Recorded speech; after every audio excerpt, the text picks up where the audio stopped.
All right, Utah fans and anybody else who's watching this, first of all, thank you for watching. I appreciate it. And we're going to talk tonight a little bit about the Arizona-Utah game that was in a crazy rainstorm last Saturday. I was there with my son.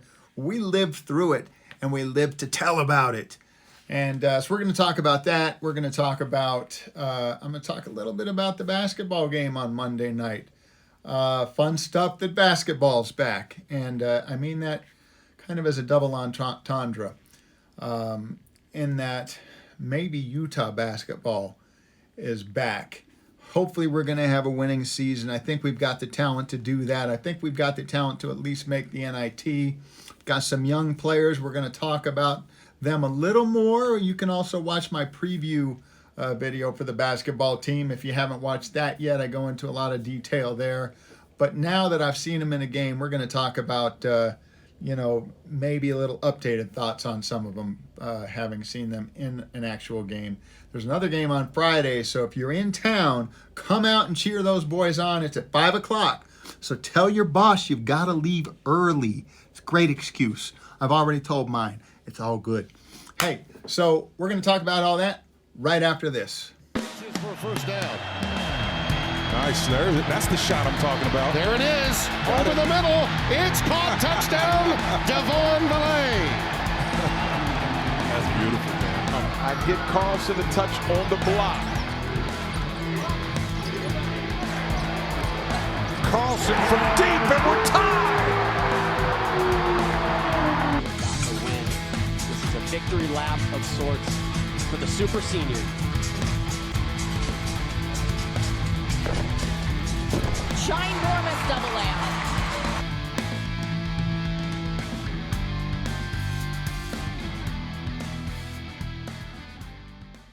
Okay, we're back. We are back, and we are hopefully back in basketball again, metaphorically speaking as well. So let's start off talking about liking and subscribing. Go ahead and like this video because we're going to have lots of fun Utah content on this one, as we do in all of them. So go ahead and like, and if you haven't subscribed, the subscribe button's right by the like button. So go ahead and do both of those right now, and let's get into this.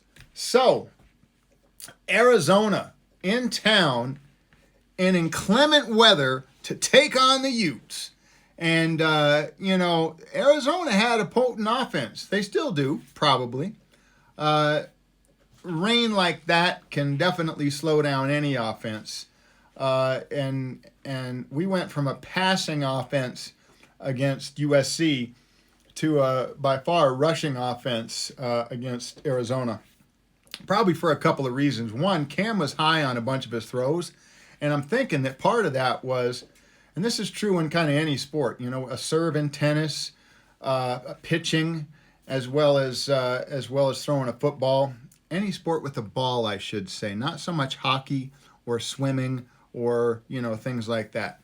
But Cam was high on his throws, and a lot of times, if you're high on your throws, it means your release point is back a little further than what it should be. It should be here instead of back here, where you're releasing it on an upward trajectory. And usually that happens when you're throwing off of your back foot. Excuse me. Having a little allergy problems. There's a lot of dust over here in a renovation. So he hurt his left knee, which is his plant foot on the throw. And my guess is, and I'm just postulating because he threw pretty high a lot of times, and that's uncharacteristic of Cam. And so my guess is that maybe there was a little discomfort in that left knee when he would go to plant it, and so he wouldn't go through his actual motion when he throw it. He'd probably be a little light on that plant foot, which would cause him to have a little higher release, a little further back release point. He wouldn't quite release it when he normally does. Sails a little bit high, as it did a number of times. And so because of that, and possibly the rain also having some impact on the passing game, It was run game city for us. 306 yards on the ground. We had a number of backs step up, do a good job. Mackay is still, kind of on his way back to health, hopefully. He seems like he's always dinged up. Man, I'd love to see that guy have a healthy year all next year.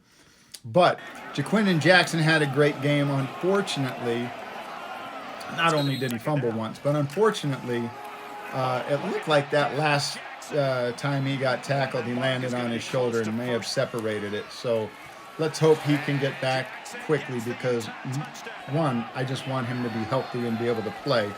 But two, we're also extremely thin at the running back position already. We don't need to lose him. So he had 13 carries on 97 yards. Great game for him. He had a couple of, one really big explosive play of 32 yards. Then we had, of course, Jalen Glover had a nice game. 8 carries, 69 yards, averaged 8.6 yards a carry. Nice game for him. He also was hobbled a little bit at the end when he walked off after his last play. It looked like he was limping a bit, and hopefully he'll be back mostly healthy, if not all the way healthy. I don't know. We're going to see. Time will tell. But if both him and Jaquindon are out, man, that's not going to be a good thing for us in terms of our running game.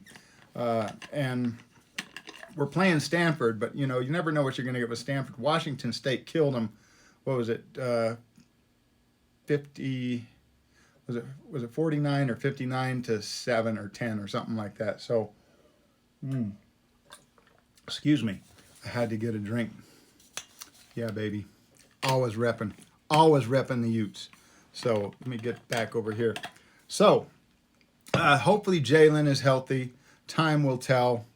But, time will tell. We'll see. Oh, sorry about that. A little too far. Okay. Now, the other thing is, Mackay had 48 yards on 12 carries. Now, that was 4 yards a carry, so not spectacular. But he did some good things blocking, picking up some blitzes and that kind of stuff. Then we had a Tavion Thomas sighting, and that's a good thing. That means he's doing what he needed to do off the field so that he could earn playing time on the field, including making a fine tackle on special teams. And he acted like, when he was on the field for special teams, he acted like he was excited to be out on the field just playing football, which, again, is a good thing for him and for us Utah fans. By the way, yeah, it's military appreciation gear. Gotta love it. Okay, get yourself some, Utah Bookstore. Anyway, so we also had another sighting of a guy that I've been very excited about from the day he committed, and super excited from the day when he signed, just to make it final. This young man has got a ton of potential. He was an Elite 11 quarterback. I'm told he can make all the throws. He's got a great arm. We didn't see that at all on Saturday, but we saw his legs. Coach Witt said he's the fastest young man on the team. He actually used the word kid. And I'm pretty old too, so I can use the word kid. But, young man, whatever. But great plays he made. Really awesome plays. He had 2 touchdowns on 3 runs. Made, good positive yards on each of them. I think he'll be really exciting to watch if and when he earns QB1. Hopefully next year if Cam leaves to go to the NFL after this year. But fine job for him, just actually boat racing the defenders to the corner of the end zones both times when he was when they called the Wildcat play for him. So there was that. We had 151 receiving yards, kind of a pedestrian night for both our receivers and Cam. But again, the rain and the high throws, that all played into it. Again, though, 306 yards rushing. That's 457 yards total in a cold, wet, rainy night. So not bad. Now, Arizona was averaging about 475 yards a game. We held them to 387 yards, so a fair amount less than what we got. and way below their average. Not quite 100 yards. About what was that? I said 387. So about 88 yards below their average. So good game for our defense for the most part. First quarter was very suspect. I think we gave up 141 yards in the first quarter and a touchdown. And then, until the very end of the game, last couple of minutes when we had, our third and fourth string guys in, and they were just obviously in there for a learning experience, and they hopefully learned from that experience. But yeah, so the defense showed up big after giving up some fairly decent size chunk yardage plays in the first quarter. I believe they had about 141 yards, give or take, in that first quarter, and basically got 246 yards the rest of the night. So with about 70 or so of that coming on the very last drive. So we did a great job the rest of the night. First quarter, not so much.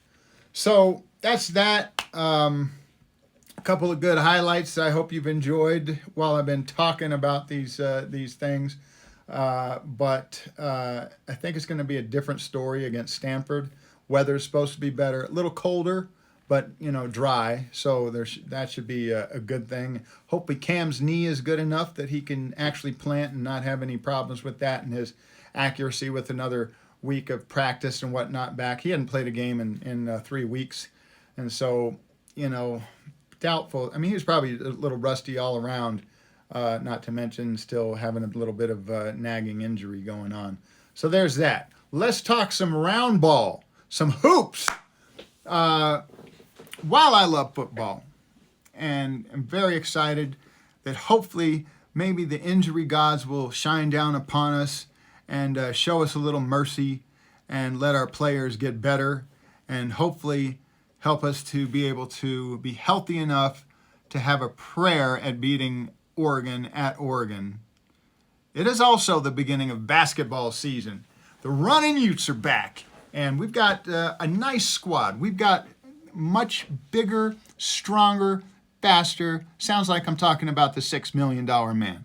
I'm not, but we definitely have some athletic players who I think are going to be fun to watch this year. Let's just give a quick rundown of how that game went. I was there, enjoyed it for the most part. We gave up an 11-0 run to Long Island, or as they say on Long Island, Long Island. They like to pronounce that Long Island. But so we gave up that 11-0 run. But other than that, we won 89-48. Great game. Nice 41-point win. Now, just as a small frame of reference, USC lost to Florida Gulf Coast. And their current coach used to coach Florida Gulf Coast before they moved to USC. Lost 73-61 at home. Yikes! Feel bad for their fans. Now, they'll probably get it together and be a decent team, but yeah, that's not fun losing that first game when you're supposed to win and probably win kind of handily. So there's that. And the other thing is, Oklahoma lost by a point. What the heck, Sooners? Come on.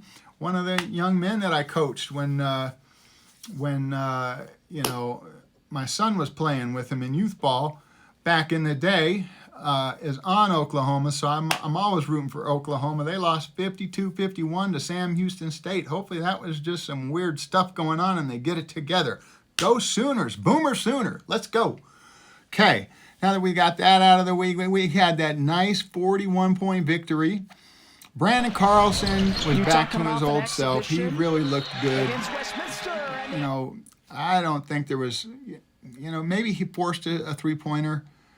He was 1 for 3 from 3. But he had 21 points, 10 rebounds, 3 blocks, and did a very nice job, I think. Then you have Ben Carlson, Carlson Jr. basically, 6'9", power forward, transfer from Wisconsin, and he didn't score.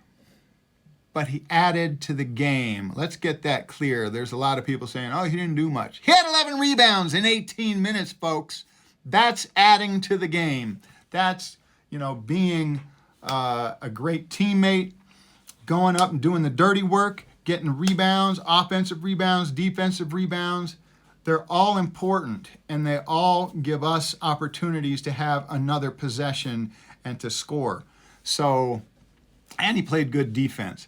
And, he'll have his games when he scores. I'm not worried about it. We had enough other people that did, just fine scoring-wise. We didn't shoot all that great. Gabe Madsen, I don't have the box score pulled up here, but I think he was, I can't remember, I'm not even a guess. His shooting percentage wasn't that great, but a lot of his shots were in and out, just barely missing. He had some nice threes, scored 13 points.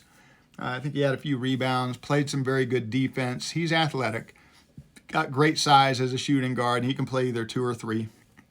He now also has the ability that he's worked on his ball handling, and so he can, take it to the hole. He can get the pass, do a little pump fake or whatever, and then take it to the hole, and he has that ability, adds that dimension to his game, which makes his defenders have to play off of him a little bit, and so it gives him a little more freedom with his shot. Although he's got a heck of a quick release, and he can do that little side dribble and be up and shooting in just no time. Very quick release.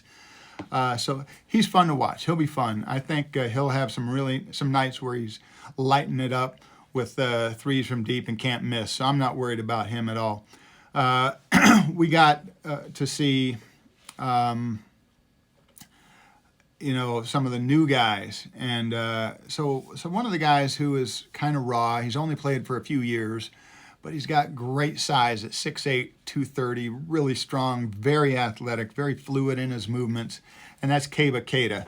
And while he got in foul trouble kind of early, he ended up the game with 4 fouls and 12 minutes of play. But, he pulled down a few rebounds. I can't remember what he had, maybe 3 or so rebounds, but he had 3 blocks, and they were all good. They were all good. And that is adding to the game, adding to the team, helping the team get more possessions, and of course, playing great defense with those blocks. Again, he's got a lot to learn footwork-wise, both defensively and offensively, as well as getting really comfortable with his offensive moves and building up an arsenal of go-to moves for him. But that'll all come. He's a smart young man and extremely strong and athletic. So I'm so excited to see how he develops. Another one of our great freshmen is Will Exact. He was the young man, 6'6", 230, well-built, very athletic. Didn't have a dunk. Keba Keita did, but I think we'll see plenty of highlight reel dunks from Will. But he was 2 for 3 from 3. Good-looking shot, as I've said before in my other introductory video on the basketball team, my preview video. I think he's got very good form. I would probably tweak it just a little bit, try to help him get a release just a little quicker. But it's not bad. It's not bad at all. I just think with his athleticism, it could be better. But 2 for 3, made some other tough shots, made all of his free throws, as did Madsen. I think Madsen was 7 for 7 from the line, and I think Will was probably 4 for 4 from the line. So did a great job with that, played some great defense, and so, he's going to be another fun player to watch. Another guy that I also talked about a bit in my preview video is Mike Saunders, the point guard. That dude is as advertised. He's quick, he's fast, and he gets up in it on defense, plays hard on defense and on offense, which, Craig Smith expects you to do. And so I'm really looking forward to seeing how his game develops over the year. He's not a great shooter from distance, but he's kind of an old school point guard. Those old school point guards, way back in the day when we didn't have a 3-point line in college or the NBA, back in the early 70s, and I think the 3-point line might have come in the late 70s. I can't remember, maybe the early 80s. But before the days of the 3-point line, the guards were good at taking those those elbow jump shots and whatnot, just right around 15, 17 feet. pull-up jump shots, and Mike's got that, and he's got some decent explosion, and very quick laterally as well as forward and backward. Plays some tough D, and then of course pushes the ball up the court, which I think is going to help us a lot with respect to the kind of offensive options we can have. He got the ball. I can't remember if he stole it or it just kind of bounced his way after somebody tipped it. But he got out on the wing and was bringing the ball up, and Brandon filled down the center, Brandon Carlson. And Mike Saunders did this great little bounce pass, and Brandon took it and just went up and did a tomahawk dunk. And it was a nice looking play. And it's like those guys had some good synergy and had been playing together for a while. So there's that. Let's see. I can't now. My mind having a little brain cramp. But the kid from who transferred from BYU, can't remember his name. Sorry, I should pull up the roster. But let's see. He was unrestricted minutes. I think he only had 6 minutes of playing time. He had a dunk. He had a couple nice little moves. I think he's going to add a lot to the team as well once he gets healthy. And let's see. He's going to be good, I think. Gavin Baxter, he's 6'9", pretty strong guy, very athletic. Like I said, he had a dunk. Now, Marco Anthony, Coach Smith said he practiced on Friday and then couldn't go on Saturday or Sunday and didn't play. He said he thought it's going to take a little while to work through that issue to get better to where he can play. The other thing is Luka Tarlik didn't play. And I'm really, they said he was actually out sick because he had practiced at least Friday, maybe Saturday too, but then got a little sick. So I'm really excited to watch him play. He's not like super athletic, I don't think, but he is fairly long and super smart and very skilled. And so, and Craig is super high on him. So I'm really looking forward to seeing him play. And Boston Holt was back. It was good seeing him. He did a few things, nothing spectacular, but didn't need to. And I think he'll be another one of those players that will have a decent game every now and then, where you're like, right on, he gets 12, 13, 14 points or whatever, a few rebounds, a few assists. And other times it'll just be, 4, 5, 6, 7 points, whatever. But he'll be a kind of a glue guy. He's a smart player. He's decently athletic. He's 6'6", 6'7". So, I think he'll do well, adding some good quality depth to our team. Lazar Stefanovic, I always want to say Lazar because I knew a kid in high school whose name was Lazar, but apparently his is pronounced Lazar. So Lazar didn't have that great of a game. Took a lot of shots, missed a lot of shots. He's got a fundamentally sound shot from when I watch it, but for some reason doesn't make a lot of them. And so there's that. But good guy, plays hard at both ends, plays really hard on the defensive end, so that's always valuable. Is a good passer too. Probably forced a couple of shots, but I think everybody forces some shots. Raleigh Worcester had a good game. I think he says it without the R though, Worcester. But he played a decent game. I like the combination of having a big guard, and Raleigh's not super quick, but man, he always plays at 110%. He's full throttle. In control though. He's not like he's out of control, and he's a smart player. And so, I think that overall, I like that combination. They played together a couple of times for a few minutes, not too much, but I wouldn't mind seeing them play a little bit more together. But Raleigh had a good game. I think he scored 13 points as well, or something like that, maybe 14. But at any rate, there you go. That's about everything. Let me make sure I didn't miss anybody who is too important. They're all important. They all play a role on the team. Don't want to disrespect anybody by any means, but I'm talking about, playing time and whatnot. It looks like I covered everything. So, with that said, Friday night at the Huntsman Center, at the Hunty, 5 o'clock. Now, in case you want to see it and you're not working, the women have a game at 1:30. And if you buy a ticket to that game, and as well as your ticket to the men's game, you get, I think they're having some collector's cups. So, hey, who doesn't always want another thing with a U on it? I love them, man. I got my cupboards full of, cups from football games and everything. So go check them out. And if you're like me and you're working and, you have to already get off a little bit early for the men's game, but you don't want to take the whole afternoon off, get off a little bit early and head on up to the men's game. Let's start packing that Huntsman Center. Let's bring the energy ourselves so that we can feed them and they can feed off of us and win some games that maybe they wouldn't otherwise have won. Because of the six, man, let's go! Utah basketball, Friday at 5 up at the Huntsman Center. And Utah football, it's senior day, so be in your seats early for that one to, kind of cheer on the seniors. Apparently there's also going to be around 8 underclassmen who are walking who may or may not come back.